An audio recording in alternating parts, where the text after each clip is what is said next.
नमस्कार। आपका अखबार के संग में आपका स्वागत है। मैं हूं प्रदीप सिंह। सब दिन होत न एक समान, इस बात का एहसास इस समय पश्चिम बंगाल की मुख्यमंत्री ममता बनर्जी और उनके साथियों को हो रहा है, उनकी पार्टी के लोगों को हो रहा है। उनको लग रहा है कि उनका समय चला गया, उनको लग रहा है कि उनकी सत्ता चली गई। अभी गई नहीं है। 4 मई को रिजल्ट आएगा, उसके बाद नई विधानसभा का गठन होगा, फिर सरकार बनाने का जो जीतेगा वो दावा पेश करेगा, फिर गवर्नर उसको समय देंगे, उसके बाद शपथ ग्रहण होगा, तब नई सरकार आएगी। तब तक ममता बनर्जी ही कार्यवाहक मुख्यमंत्री बनी रहेंगी। अगर वो हारती हैं, जो कि मेरी समझ से वो हार चुकी हैं, उनका हाव भाव, उनका रवैया, आप इतने सालों से ममता बनर्जी को देख रहे हैं। जब वो कांग्रेस में थी तब भी शुरुआत उनकी कैसे हुई थी, मशहूर कैसे हुई थी पूरे देश में, बल्कि मैं कहूँगा दुनिया के बहुत से हिस्सों में। जेपी मूवमेंट चल रहा था, जयप्रकाश नारायण कलकत्ता पहुंचे थे और कांग्रेस के लोग विरोध कर रहे थे। आप लोगों को मालूम है कि जेपी के विरोध में हर शहर में, हर जगह पर जहां वो जाते थे, कांग्रेसी विरोध करते थे, खास तौर से यूथ कांग्रेस के लोग। ममता बनर्जी उस समय यूथ कांग्रेस में थी। वो जेपी की गाड़ी के बोनट पर चढ़ गई और वहां फिर हंगामा शुरू किया। वो फोटो देश के लगभग हर अखबार में छपी। वहाँ से ममता बनर्जी की छवि एक लड़ाकू नेता की बनी, एक ऐसे नेता की जो अपनी बात के समर्थन में और अपने विरोधी के विरोध में कहीं तक जा सकती है। अब जेपी जैसा व्यक्ति, आप समझ सकते हैं, निरापद व्यक्ति, जिनका सम्मान उनके विरोधी भी करते थे और करते हैं। उनका कद जो है जवाहरलाल नेहरू से किसी मायने में कम नहीं था, बहुत से मामलों में उनसे बेहतर थे, लेकिन वो अलग विषय है। बात यह है कि ममता बनर्जी ने ये जो राजनीति की स्टाइल पकड़ी, उनको लगा कि इससे बड़ी लोकप्रियता मिली, तो उन्होंने इसको लगातार जो है जारी रखा। जब 1998 में उन्होंने पार्टी बनाई, तब उनको और बात समझ में आई कि हमको लड़ने के लिए, सीपीएम से लड़ने के लिए इसी तरह की टैक्टिक्स की या इसी तरह की रणनीति की ज़रूरत है। साथ ही उनको लगा कि केंद्र से हमको मदद की ज़रूरत है। तो उन्होंने 98 में पार्टी बनाई और 1999 में एनडीए में शामिल हो गई, बीजेपी के साथ चली गई। और 2001 में उन्होंने बीबीसी को एक इंटरव्यू दिया। उनसे पूछा गया बीजेपी के साथ जाने के मुद्दे पर, तो उन्होंने कहा कि हमारा मैनिफेस्टो देख लीजिए, बीजेपी और तृणमूल कांग्रेस नेचुरल एलाई है। आज ममता बनर्जी उसी नेचुरल एलाई से लड़ रही हैं। हालांकि बीजेपी की सरकार केंद्र में चली गई तो फिर वो यूपीए में चली गई। एनडीए सरकार में भी मंत्री रही, यूपीए की सरकार में भी मंत्री रही। क्यों? क्योंकि उनको सीपीएम से लड़ने के लिए केंद्र सरकार की मदद की ज़रूरत थी, या कहें सुरक्षा की ज़रूरत थी। उन्होंने कांग्रेस छोड़ा ही इसलिए था कि कांग्रेस सीपीएम से लड़ने को तैयार नहीं थी पश्चिम बंगाल में, तो इसलिए उन्होंने अपनी अलग पार्टी बनाई, लड़ाई लड़ी। इसमें कोई दो राय नहीं है कि उन्होंने बड़ी भीषण लड़ाई लड़ी, अपनी जान पर खेल कर लड़ाई लड़ी, और आखिर में सफलता उनको मिली 2011 में, जब उनकी सरकार बनी, उनको बहुमत मिला। पिछला चुनाव 2021 का अगर आप याद करें, तो आप उस समय की ममता बनर्जी और आज की ममता बनर्जी को अगर आप देखेंगे और तुलना करेंगे, केवल उनकी फ़ोटो, उनका चित्र देखिए, उनके हाव भाव देखिए, उनकी बोलने की शैली देखिए, और उनकी आवाज़ का आरोह और अवरोह देखिए, आपको पता चल जाएगा कि एक हारा हुआ नेता बोल रहा है, जो हार गया है, लेकिन उसकी हार की औपचारिक घोषणा नहीं हुई है। खेल में आप देखते होंगे, बाकी राजनीति की बात अभी छोड़ दीजिए, खेल की बात कीजिए।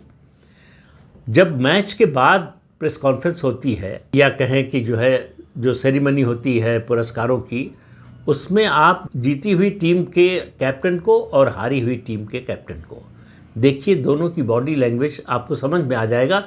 अगर आप नहीं भी सुना है, आपने देखा है मैच, तो कौन जीता है, कौन हारा है। शुवेंदु अधिकारी और ममता बनर्जी दोनों को देख लीजिए, आपको समझ में आ जाएगा।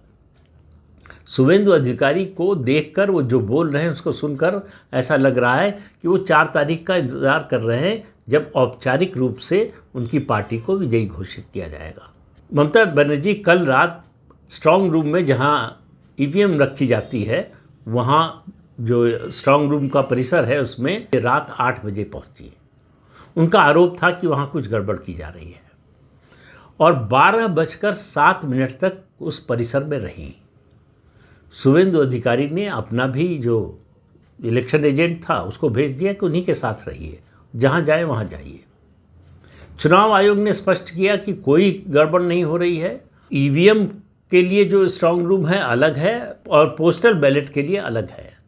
पोस्टल बैलेट की छटाई हो रही थी, उसके लिए चुनाव आयोग के कुछ कर्मचारी गए थे और इसकी सूचना सारे प्रत्याशियों को ईमेल के जरिए दोपहर 3 बजे ही दे दी गई थी। 4 बजे के बाद ये काम शुरू होगा।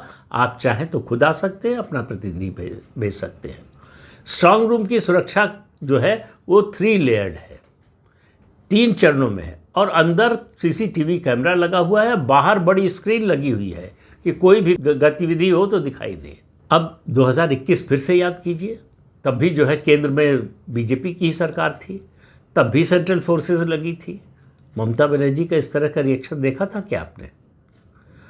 इस बार ममता बनर्जी पूरे चुनाव में दुर्भाग्य से उनके विक्टिम कार्ड खेल नहीं पाई। कई बार खेलने की कोशिश की लेकिन कोई उनकी सुनने को तैयार नहीं था। ये उनका आखिरी दांव है। ये उनकी तैयारी है कि जब चुनाव नतीजा आएगा तो वो किस तरह से इसको जस्टिफाई करेंगी कि वो हारी नहीं, हराई गई हैं। तो वो अब राहुल गांधी का रास्ता पकड़ेंगे। राहुल गांधी आपको हर चुनावी हार के बाद निश्चिंत दिखाई देंगे। उनका एक ही वाक्य होता है कि हमको हराया गया, हम तो हारे नहीं हैं। तो ममता बनर्जी उसी रास्ते पर जा रही है, उसी की तैयारी कर रही हैं। लेकिन सवाल यह है कि लोग साथ नहीं, तो धमकी भी दे रही हैं। कह रही हैं कि अगर कुछ गड़बड़ होगा तो मेरे एक इशारे पर 1 सेकंड में 10,000 लोग पहुंच जाएंगे। इसका क्या मतलब है? शासन आपका, पुलिस आपकी, पूरा प्रशासन आपका, तो आप 10,000 लोगों को क्यों बुलाएंगी? किस काम के लिए बुलाएंगी? और कोई गड़बड़ी हो रही है इसका कोई प्रमाण है क्या? तो गड़बड़ी तो कोई नहीं हो रही है। उनके एक नेता गए, वो भी स्ट्रांग रूम के पास गए, उन्होंने कहा कि इसको तो पूरा इलेक्शन कमीशन ने किला बना दिया है, कोई घुस ही नहीं सकता।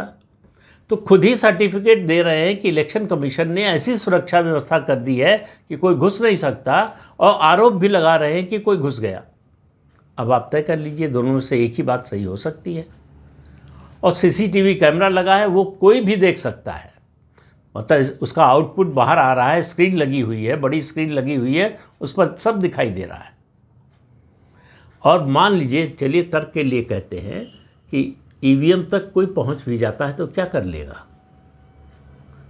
पहली बात तो वो सील होती है और सारे जो इलेक्शन एजेंट हैं अलग अलग उम्मीदवारों के उनकी मौजूदगी में वो सील लगती है। जब काउंटिंग 4 तारीख को शुरू होगी तो उन्हीं लोगों को बुलाया जाएगा और दिखाया जाएगा ये सील उसी हालत में है कि नहीं है।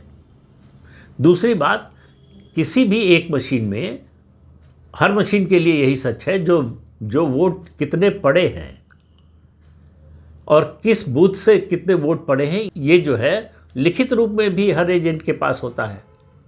तो उसमें एक वोट भी कम ज़्यादा हुआ तो भी वो पकड़ा जाएगा कि गड़बड़ी हुई है। दूसरा, पेपर ट्रेल, उसका भी रिकॉर्ड रखता है चुनाव आयोग। केवल अपने को पीड़ित दिखाने के लिए ये सब मुद्दे उठा रही हैं ममता बनर्जी। कह रही हैं इलेक्शन कमीशन हमारे खिलाफ है, CISF हमारे खिलाफ है, CRPF हमारे खिलाफ है और केंद्र की सारी एजेंसियां हमारे खिलाफ हैं। उनके एक नेता हैं कल्याण बनर्जी, सांसद भी हैं। 28 अप्रैल को उनकी प्रेस कॉन्फ्रेंस अगर आपने देखी होती तो आपको समझ में आता कि TMC का फ्रस्ट्रेशन लेवल कहाँ पहुँच गया है। वो हर वाक्य के साथ कह रहे थे केंद्रीय गृह मंत्री अमित शाह को कि अमित शाह गुंडा है, जल्लाद है। जितने वाक्य बोले उतनी बार गुंडा कहा भारत सरकार के गृह मंत्री को। अब आप इससे समझ लीजिए, देखिए जब हारने लगता है कोई भी पक्ष तो उसका पहला रिएक्शन होता है कि हमारे साथ अन्याय हो रहा है। वो विक्टिम कार्ड खेलने की कोशिश करता है कि हमको लोगों की सहानुभूति मिले कि देखो हमारे साथ कितना अत्याचार हो रहा है। जो विपक्षी पार्टी होती है उसके बारे में तो लोगों में थोड़ी सहानुभूति जग भी जाती है, लेकिन सत्तारूढ़ दल के बारे में, वो भी ममता बनर्जी जैसी मुख्यमंत्री के शासन में, ऐसी बात कौन सुनेगा। देखिए, गली का गुंडा हो, बाहुबली हो, माफिया हो या बहुत ताकतवर नेता, ये उनका आभा मंडल, हालांकि गुंडों के लिए आभा मंडल का शब्द का इस्तेमाल नहीं करना चाहिए, तभी तक उनके लिए कहना चाहिए भौकाल, तभी तक बना रहता है जब तक कोई उनको चुनौती नहीं देता। वो जीते हुए और शक्तिशाली तभी तक दिखाई देते हैं जब तक उनके सामने कोई चुनौती नहीं होती, जब तक उनको शेर का सवा शेर नहीं मिलता। तो ममता बनर्जी ने पहली गलती की कि सीधे केंद्रीय गृह मंत्री अमित शाह से टकरा गई, उनको चुनौती दे दी। अमित शाह इस समय देश में चुनावी रणनीति बनाने और संगठन और रणनीति की चूल से चूल मिलाने में उनका कोई सानी नहीं है पूरे देश में। जिस तरह से वो चुनाव लड़ते हैं, जिस तरह से चुनाव लड़ाते हैं, जिस तरह से चुनाव की व्यवस्था करते हैं, भारतीय जनता पार्टी में भी कोई नेता नहीं है उस तरह का। ममता बनर्जी ने इसे समझने की कोशिश नहीं की। इस विधानसभा चुनाव को अमित शाह ने ग्राम प्रधान के चुनाव के समय जैसी ज़मीनी तैयारी होती है, एक एक घर, एक एक गांव, एक एक बूथ, हर स्तर पर तैयारी की, वो सब किया है। ममता बनर्जी को लगा था कि उनका जो राज चल रहा है, उनके प्रति जो लोगों की सहानुभूति है, और उन्होंने पिछले चुनाव में मुद्दा बनाने की कोशिश की, बाहरी बनाम भीतरी का, कि हम असली जो है बंगाली है, बांग्ला संस्कृति को हम रिप्रेजेंट करते हैं, ये लोग बाहर से आए हुए हैं। इसको कोई मानने को इस बार तैयार नहीं हुआ, क्योंकि इस बार बीजेपी के पास स्थानीय स्तर पर, राज्य के स्तर पर नेता भी है जो 5 साल नेता प्रतिपक्ष रहा, शुवेंदु अधिकारी, और जो एक समय तृणमूल कांग्रेस के साथ ही था, ममता बनर्जी के राइट हैंड माने जाते थे। तो शुवेंदु अधिकारी को तो कौन बाहरी मानेगा। और भारतीय जनता पार्टी ने, फिर कह रहा हूँ, 2021 के चुनाव में जो जो गलतियां की थी उन सबको ठीक किया, बड़े पैमाने पर कोर्स करेक्शन किया।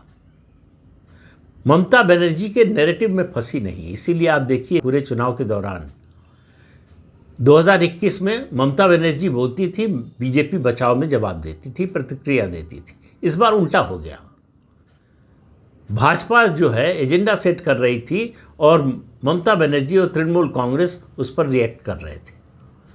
तो आक्रामक रूप में भारतीय जनता पार्टी थी और डिफेंसिव रूप में ममता बनर्जी और तृणमूल कांग्रेस थी। और वो ममता बनर्जी के रवैये से, उनके बोलने के ढंग से, उनके चलने के ढंग से सब साफ दिखाई देता है। हर चुनाव में वो शाम को 4 बजे अपनी कॉन्स्टिट्यूंसी में निकलती थी वोट देने के लिए। इस चुनाव में सुबह 7 बजे से बूथ बूथ घूम रही थी। ममता बनर्जी ये बर्दाश्त नहीं कर पा रही हैं कि पश्चिम बंगाल की सत्ता उनके हाथ से निकल रही है, बल्कि मैं कह रहा हूँ कि निकल चुकी है। उसकी घोषणा 4 मई को होने वाली है और इसके लिए सिर्फ और सिर्फ ममता बनर्जी जिम्मेदार हैं। उन्होंने मान लिया था कि वो कुछ भी करेंगी और लोग उसको स्वीकार कर लेंगे। पश्चिम बंगाल के लोगों ने कहा कि अब बस, इससे ज़्यादा नहीं। वो भूल गई कि कांग्रेस की भी यही हालत हुई थी। वो भूल गई कि 34 साल राज करने के बाद लेफ्ट की भी यही हालत हुई थी कि लेफ्ट का सारा अत्याचार, सारा जो है भ्रष्टाचार सहा लोगों ने, और एक सीमा के बाद कहा कि अब नहीं। ममता बनर्जी के लिए वही समय आ गया है। ये मैं फिर से कह रहा हूँ, ये केवल ममता बनर्जी के लिए नहीं है, सभी दलों के नेताओं के लिए ये एक सबक है कि कायदे में रहोगे तो फायदे में रहोगे। ये जनता है, ये सब जानती है। ये हर पार्टी को, हर नेता को, हर सरकार को एक लॉन्ग रोप देती है, आपकी गलतियों को कई बार नज़रअंदाज करती है, लेकिन एक सीमा आती है जब उसको लगता है कि अब इससे ज़्यादा नहीं, अब परिवर्तन की ज़रूरत है, बदलने की ज़रूरत है। और जब जनता ये तय कर लेती है कि परिवर्तन की ज़रूरत है, परिवर्तन करना है, जब वो ठान लेती है, तो फिर आप गणित लगाते रहिए कि यहाँ इतने % इस जाति के, उतने % उस जाति के, यहाँ इतने % इस धर्म के, इस पर इतने परसेंट उस मजहब के, ये क्षेत्र उनका स्ट्रांग होल्ड है, ये उनका, वो सब कोई काम नहीं करता है।